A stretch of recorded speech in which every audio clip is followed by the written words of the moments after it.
self. There are certain forms of what we refer to as mental illness, which is like a phrase invented by people pretty recently. Yeah.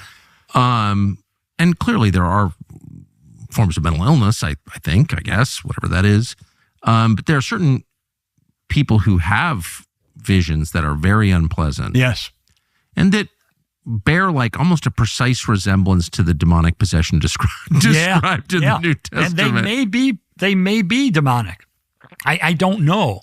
I have to evaluate each one to try to determine. Of course, these are broad brushes, but you do. Is it fair to conclude that maybe not everything the shrink tells you is mental illness? Yeah. They can never describe where it comes from or how to fix it. They have no idea. But whatever, they know nothing. To be clear, but is it fair to assume that maybe some of that is spiritual? Yes, I think it can very well be. I would look at all of the factors involved. Where we have the external corroboration, like people left with scratches on them or bruises that cannot be explained, where we have levitation, where we have people speaking in a language they don't know, spontaneously speaking Latin.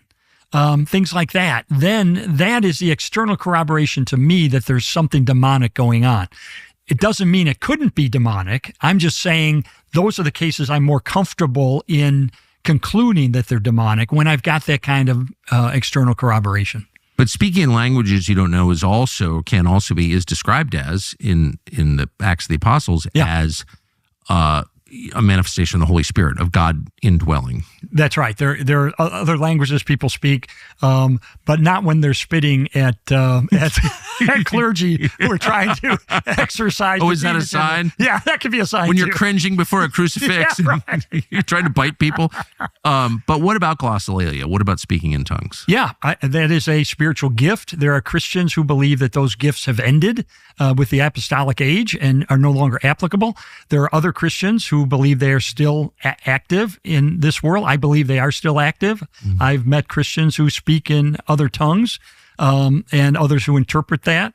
So I believe it's a gift that still takes place. I have not experienced that personally, but I have credible people who do and have experienced that. There are other Christians, though, who say, no, that ended with the apostles. So that's one of those side issues theologically that when we get to heaven, we can raise our hands and ask God, hey, what about that speaking in tongues thing? Yeah, no, I know that there is a debate over it. I have no idea what I think about it, but it is, I guess just as a factual matter, it's true that there are people who, seized by some unseen force, begin speaking in languages they have never learned. Yes, and often this is generally, I would say, this is not a language that other people speak. It is or have ever spoken? Yeah, have ever spoken. It's a spiritual language.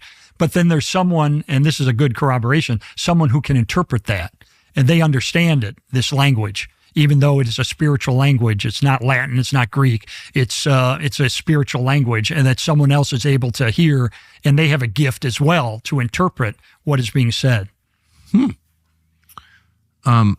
I got to take you down one other back alley here really quick. So they're both the